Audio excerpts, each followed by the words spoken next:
It all started when I found myself in an unusual place I'd typically avoid. I'd just dropped off one of our more frustrating clients at the airport after dealing with his complaints all morning. I wasn't in any rush to get back to the office. It was a gloomy Thursday, and the prospect of an afternoon filled with contract reviews wasn't exactly thrilling. So, I decided to take a break at a diner about 2 miles from the airport. I was looking for a diner about 2 miles from the airport. I planned to enjoy a leisurely lunch and maybe a couple of beers before heading back to the office. I was sitting in a booth, sipping on my beer and contemplating why it's so hard to find a decent burger. My attention was suddenly drawn to a couple entering the diner. They took a booth across the room from me, sitting side by side. The woman was a curvy brunette in her late 20s, dressed in a short skirt that highlighted her legs and a tight blue short-sleeve top. Her companion looked like he was trying too hard to be tough, wearing jeans and a black leather jacket, but he was too scrawny to pull it off convincingly. My intense interest in this pair was justified when I realized the woman was Rachel, my sister. The woman was a curvy brunette in her late 20s, dressed in a short skirt that showed off her legs and a tight blue short-sleeve top. Her companion looked like he was trying too hard to be tough, wearing jeans and a black leather jacket, but he was too scrawny to pull it off convincingly. My intense interest in this pair was justified when I realized the woman was Rachel, my sister. And it was clear that the man with Rachel wasn't her husband.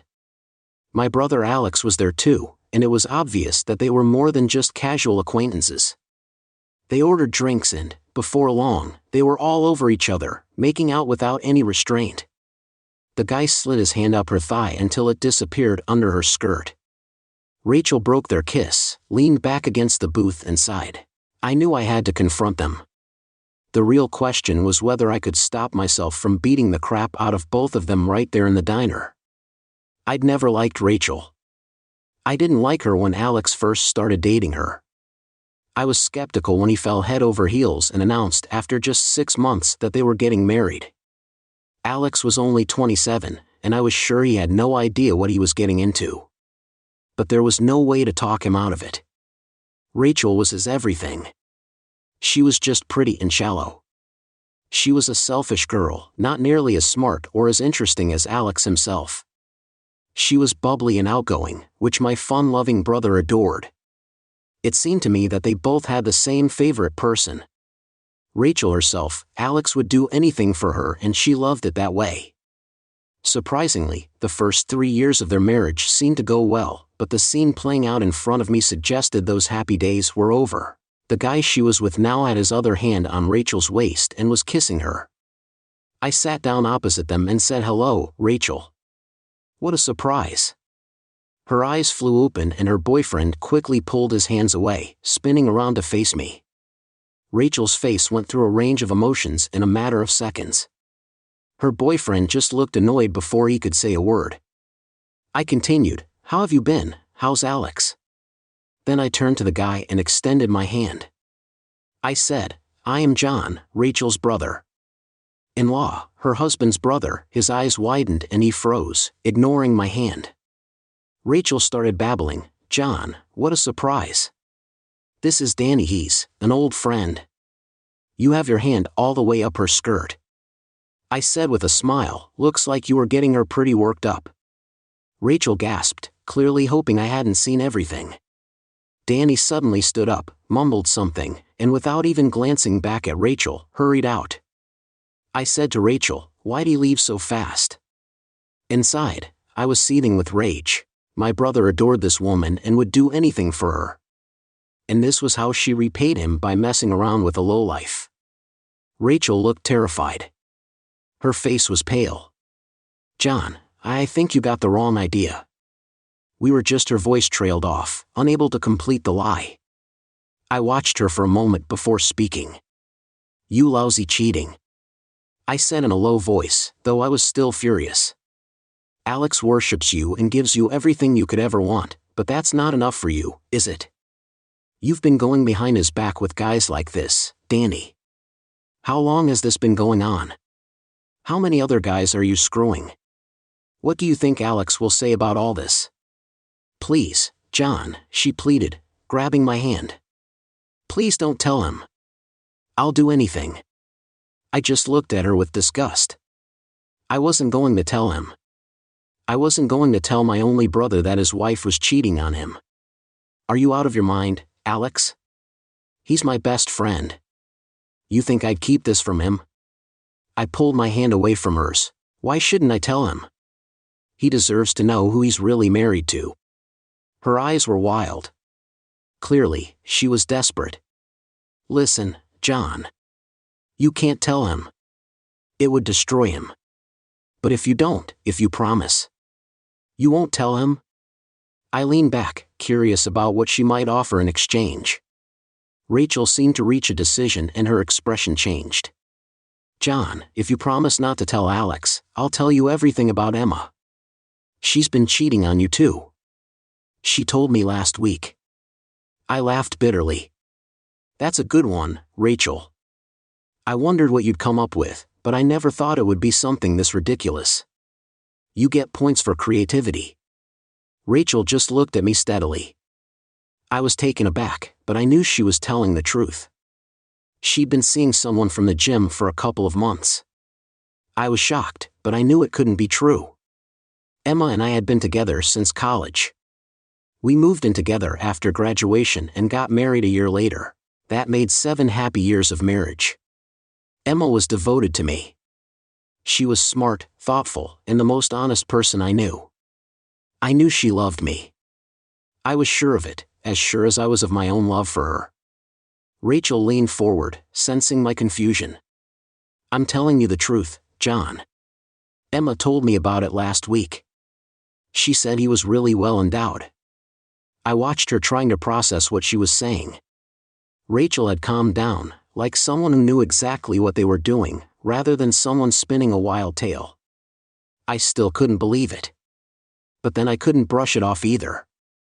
Emma had started going to the gym regularly, and there had been a few odd moments lately. Times when she seemed distant. I looked back at Rachel, who seemed to be waiting for my next move. There was no way I would keep Rachel's affair from Alex, but she didn't need to know that. And I absolutely had to find out the truth about Emma. All right, Rachel, I said slowly. Maybe we can make a deal.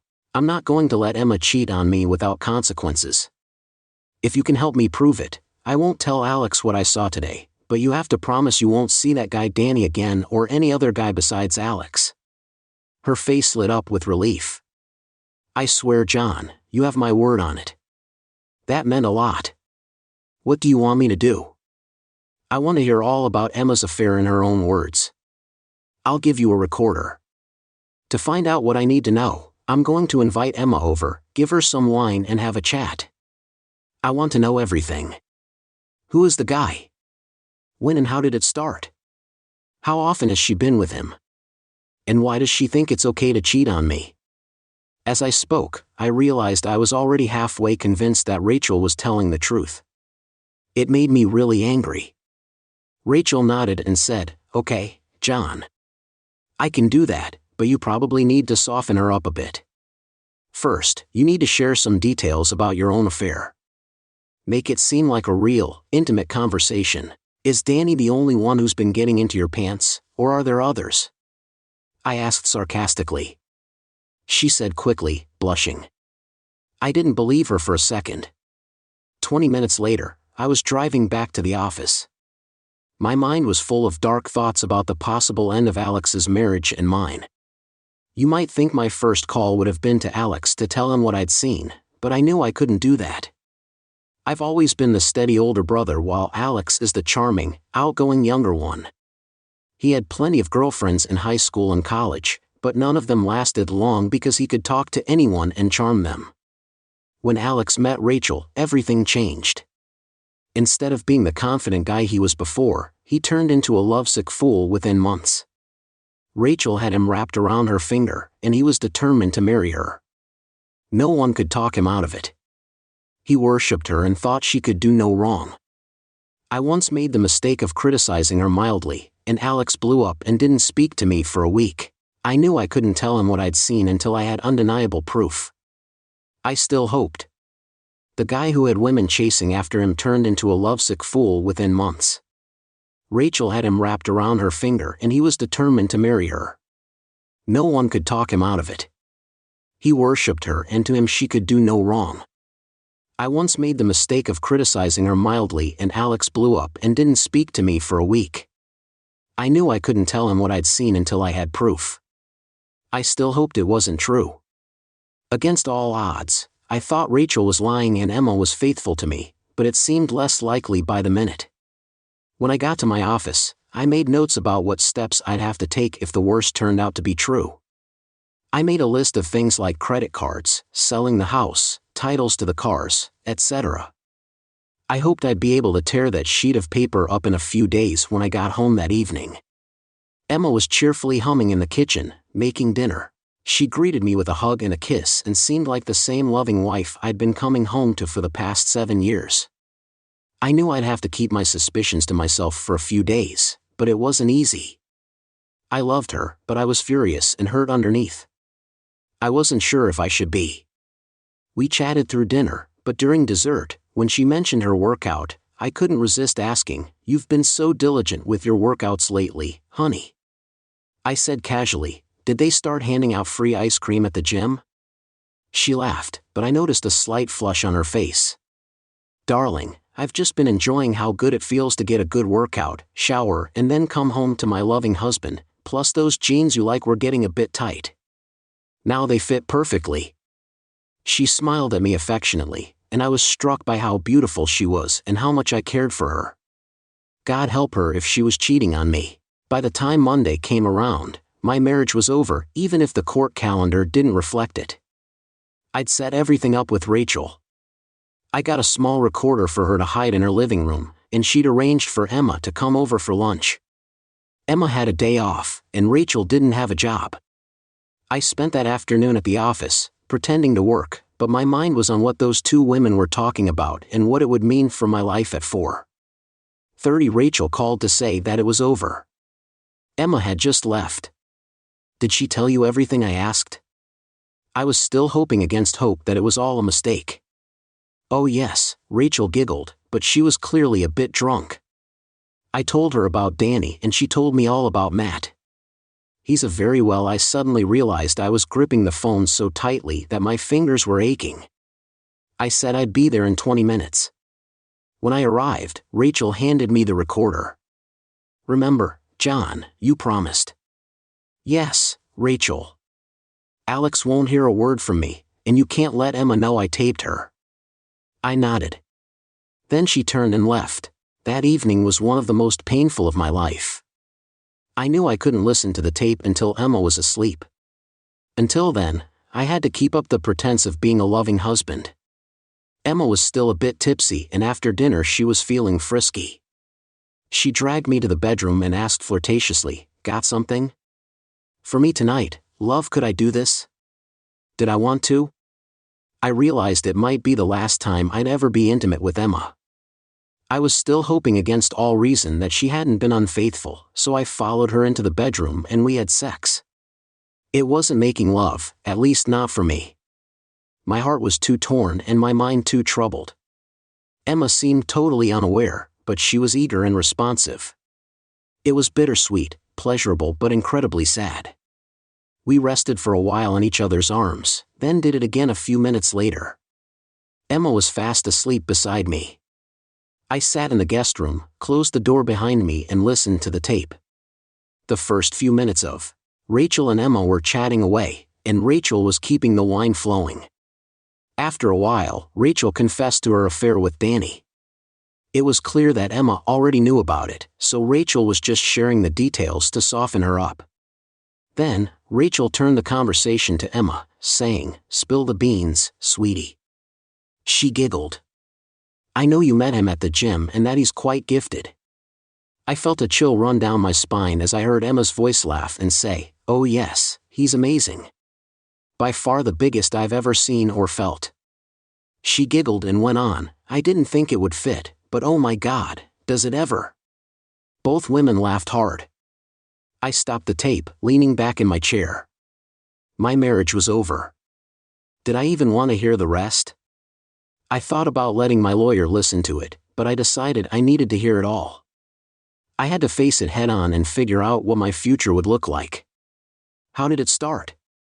Rachel asked. Emma sighed and said, the first thing you need to know is that I never meant to cheat on John. I still can't believe I'm doing it and I feel awful about it. We're so happy together and I know he'd be upset if he knew, but I guess I've got a bad case of BTF. Rachel laughed. BTF asked, what's that? Emma laughed again. BTF explained, just pass me some more wine. You know how I've been going to the gym for a while now, working out. It's not the most exciting topic, but I didn't want to get out of shape and have John lose interest anyway. A few months ago, I noticed this new trainer, Matt. He's not very tall, but he's broad-shouldered and really built. He flirts with all the women, helping them with machines, racking weights, spotting them, that sort of thing. One day, I saw him talking to Susan. Martin, this woman I know from work is really attractive. She's got the perfect body. I watched them chatting, then he disappeared into his office a few minutes later. Susan quietly followed him in. I smiled to myself knowing what was going on, but I didn't think much of it. Later, I was finishing up my workout when Susan came into the locker room.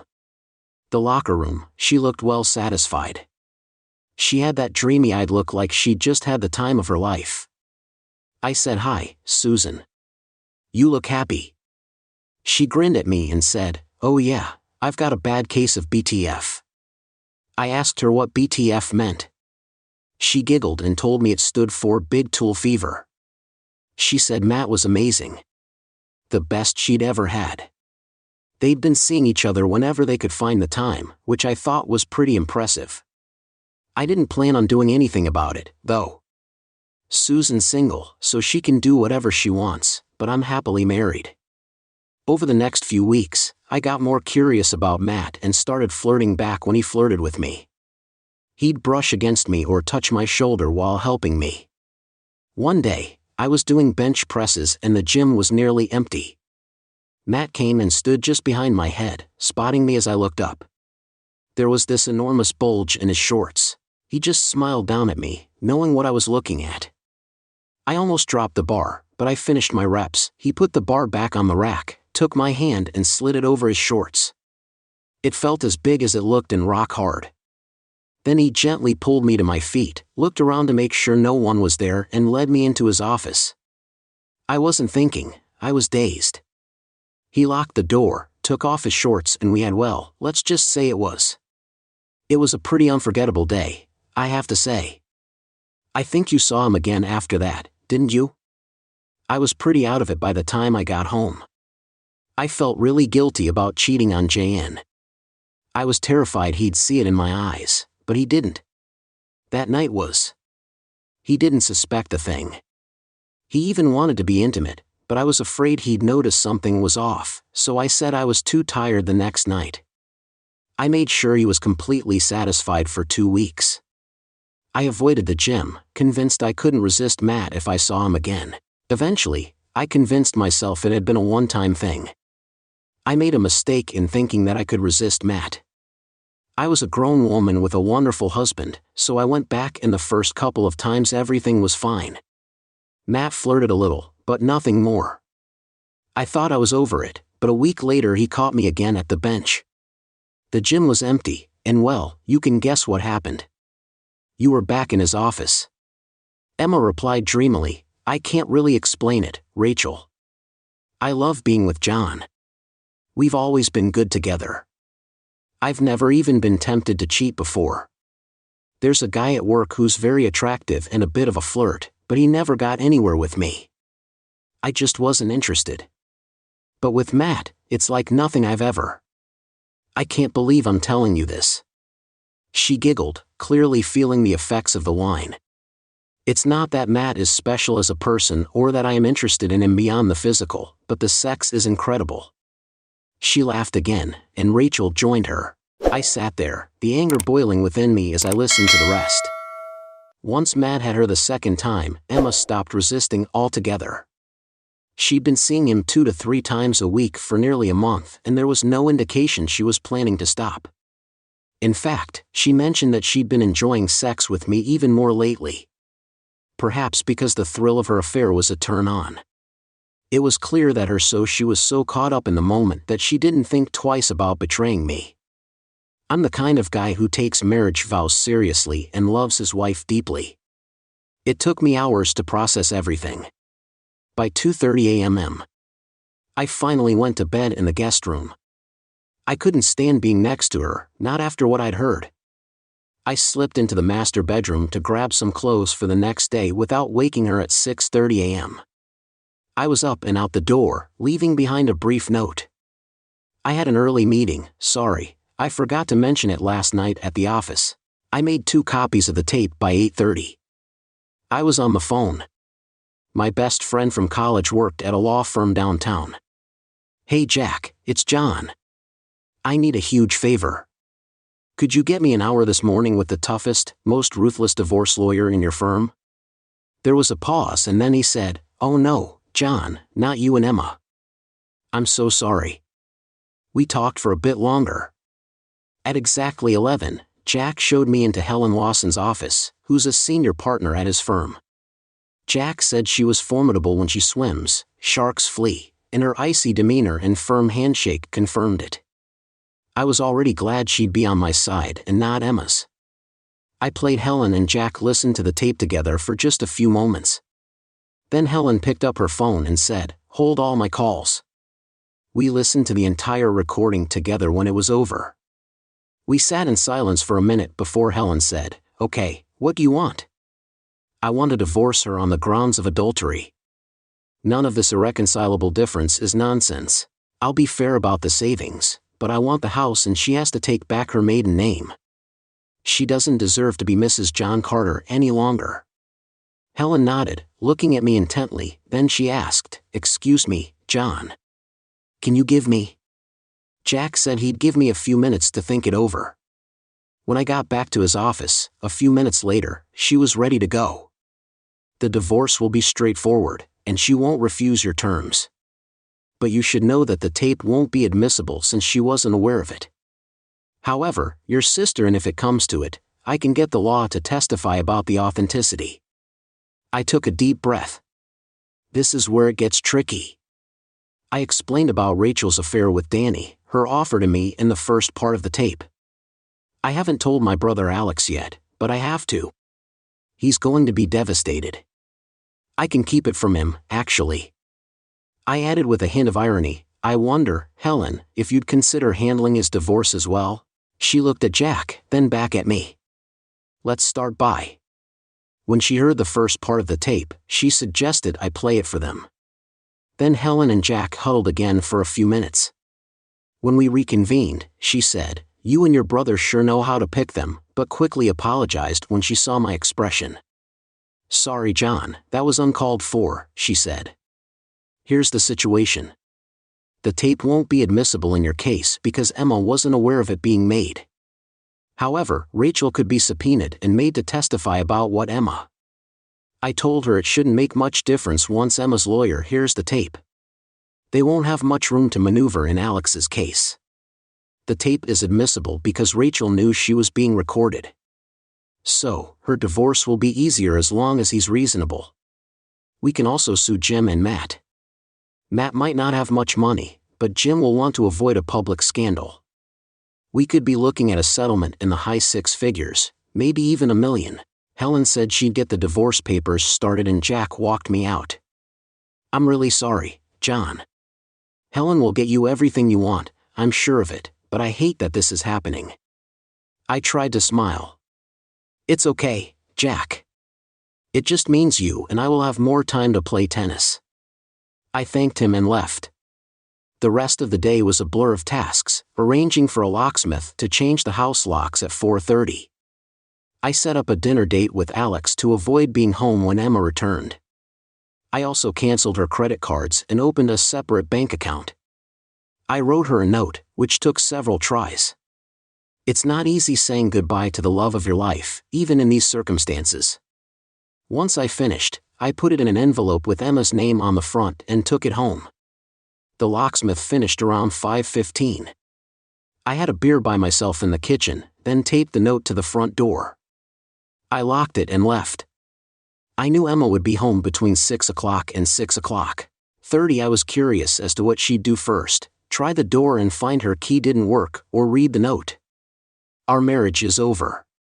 You're free to do whatever you want with Matt and his gift. I've had the locks changed. If you want your clothes and personal items, contact my attorney. I left Helen's name and number. She'll arrange for you. I won't be talking to you again when I'm not there. You broke my heart. I loved you as much as a man can love a woman, and I looked forward to growing old together. It's a shame our marriage vows didn't mean as much to you as they did to me. When Alex joined me for dinner, he could tell right away that something was wrong. After we ordered, I took a deep breath and just said it. Emma's been cheating on me. I'm divorcing her. He stared at me, mouth agape. Oh my God, John. Not Emma? Are you sure? He didn't need to ask. My face told him everything. Do you want to talk about it? I did. Over dinner, I shared my hurt and despair with my best friend. He was there for me. I was 100% on my side, and it meant everything towards the end of the meal. I said, there's one thing I haven't told you, Rachel is the one who helped me get proof. She recorded a conversation with Emma, and Emma confessed everything. He looked at me sympathetically. I'm so sorry, John. I hope this doesn't make you mad, but I feel I'm really lucky to have Rachel. I know you've never been that keen on her, but she's... I had to cut him off, hearing him praise Rachel, knowing what I knew was killing me. Alex, wait, don't say anything else. Let me pay the bill, then I need you to come back to my place. There was a note from Emma under the door when we got there. I didn't read it though. I led Alex into the guest room. Listen, Alex, this is serious. You know I love you and I'd never do anything to hurt you. I rewound the tape, pushed the recorder over to him and left. I couldn't stand to be there while he listened. There was silence at first, then a crash. I figured Alex had thrown something. I heard him pacing, the tape still playing, and finally there was quiet. He stormed into the kitchen, his eyes wild. You bastard, he said. You must have. I enjoyed this, knowing the truth about Rachel and keeping it from me. I also enjoyed letting you go on about how great she is. Alex, it wasn't like this. You must feel so good for yourself. You've always hated her and now you can smile and say I told you so for the rest of your life. I stood up, my voice rising. Alex, do you think I'm having such a what a great day? What did I just find out about Emma? You think this is fun for me? I glared at him and gradually his anger faded. His shoulders sagged and he unclenched his fists. He sat down at the table looking broken. I imagined I would look the same way lately. Sorry, John. He finally said, I know you're hurting too. It's just you. Alex, I know why you didn't tell me. You know how you are about Rachel. You never would have believed me. Remember when we fought after I criticized her once? I found out about Rachel a week ago and knew I couldn't tell you. You had to hear it yourself. I only got the tape yesterday. We spent the rest of the night talking, drinking and sharing our pain.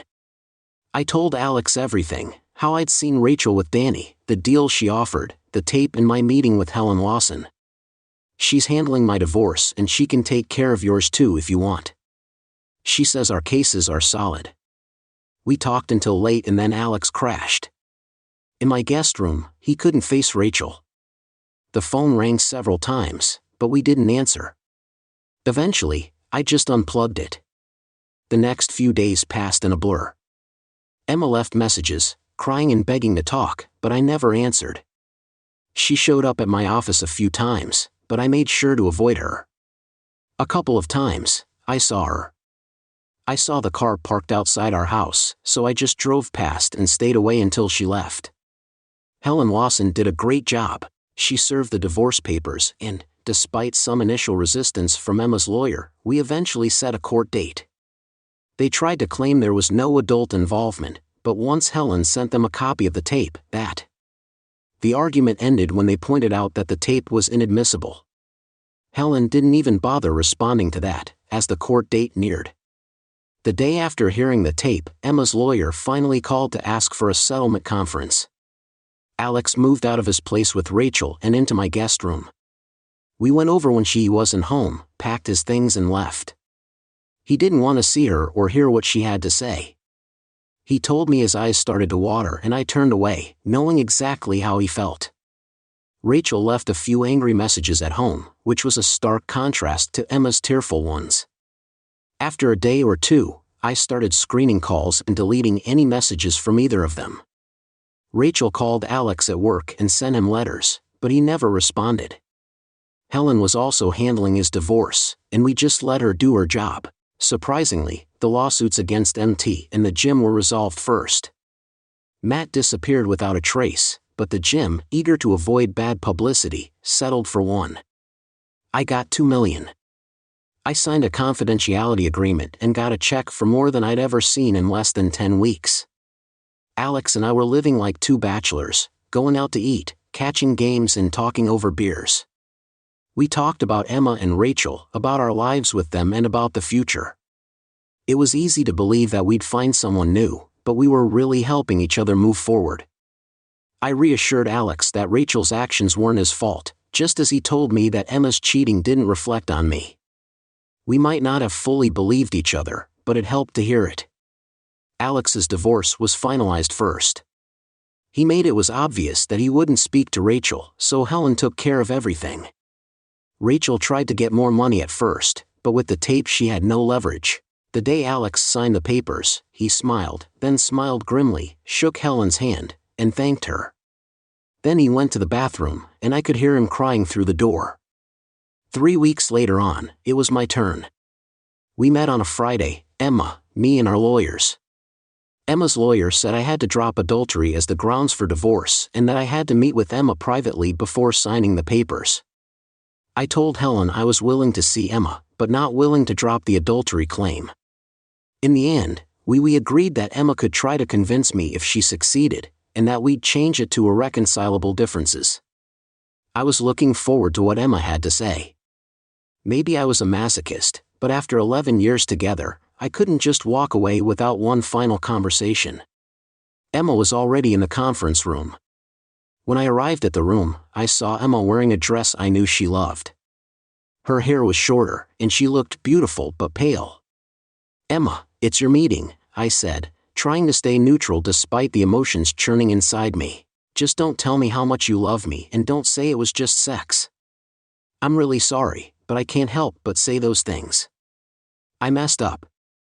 I was selfish and I hurt you, but it was just sex. It was just a stupid impulse. You can't imagine how many times I've wished I hadn't done it." "Yes, but you did," I said, keeping my voice steady, just being in the same room with her knowing it was a painful moment. I turned away from her, unable to bear her gaze. "John, I want you to know that what she said didn't change how I feel. I still love you, but I also want you to understand that I'm not interested in hearing anything new." After a while, I turned back to the table and sat down across from her. "I still love you, Emma, but it's over. You took from me and from us the most precious thing we had aside from love and trust. How could you do that? If I made love to you again and you were thinking about Matt, how could I live with you always questioning where I was, what I was doing and who I was with?" She had no answer, just tears. "Please, John, could you give me one more chance? Think about this. What if I had met someone with fantastic looks and started seeing her on the side for a few weeks? Not someone I cared about, just someone who gave me pleasure that I never got from you. Then you found out, could you stay with me? You get past the betrayal, the doubts, the fears that you weren't enough." She looked up, tears streaming. "John, I don't need to think about it. I've thought about it for weeks. If the situation were reversed, I couldn't forgive you. I know that, but I'm asking you to be stronger than I could ever be and give me a chance to make it up to you to show you how sorry I am." We stared at each other in silence, thinking about all we had been to each other. Slowly, I stood up, hating her for what she'd done and for putting me it was my decision. I wasn't sure if I couldn't do it or just didn't want to, but I wasn't that stronger person. "Goodbye, Emma," I paused by the door, giving her a chance for the last word, but she was sobbing and said nothing. Helen was waiting for me downstairs the hall, a surprisingly gentle look on her face. She let her have her irreconcilable differences. I said gruffly, "It doesn't matter to me." Later at the kitchen table, Alex and I were talking. "Listen," I said. "I've made some plans." He nodded, and I continued, "I've got nearly 800, I've got 50 left from the settlement after lawyer fees. I've invested the rest. I've put the last 50,000 in safe places for the future, but the rest is for us. I've rented a 2-bedroom condo in Maui for 4 weeks. I'm heading to Maui for 4 weeks starting in 2 weeks. Let your office know you're taking some time off. We're going to be 2 carefree bachelors." Maui was great, even for 2 guys recovering from broken hearts. We got sun, played tennis, swam and drank, but we kept each other from going too far every day. We're a little fitter and a little further from the nightmare we'd been living. Let me say, God bless my brother. Despite everything, he got his confidence back, and we had a lot of female companionship. His favorite move was to spot 2 attractive women, drag me over to them, smile and say, "Hi, ladies, my brother John. I would love to buy you a drink." 9 times out of 10 it worked. I ended up with about 5 different women during those 4 weeks, and I'm sure Alex's number was higher. It was mostly fun and casual. The first few times I was distracted by thoughts of Matt, even though both he and Emma were thousands of miles away. It was a long way away, but it got easier each time and the women didn't seem to notice. One-night stands may not be for everyone, but they were what we needed at the time. Only one woman was different, Megan, a tall, all-Irish redhead. We met like the others, drinks, dinner, dancing, and back to my place. But later that night, around 3 midnight m, I woke up and started thinking about Emma, our life together and what we'd lost. I started crying quietly and before I knew it, Megan was holding me, saying it's okay, let it out. I was embarrassed but she didn't let go. Finally, in response to her gentle urging, I told her everything. By the time I was done, the sun was rising. We made breakfast together and she shared her own story, no cheating, just a husband who became so distant that their marriage crumbled after. We ate, went back to bed and this time it wasn't just sex, it was something deeper, more intimate. My one-night stand with Megan turned into 4 nights when she left. Alex seemed concerned.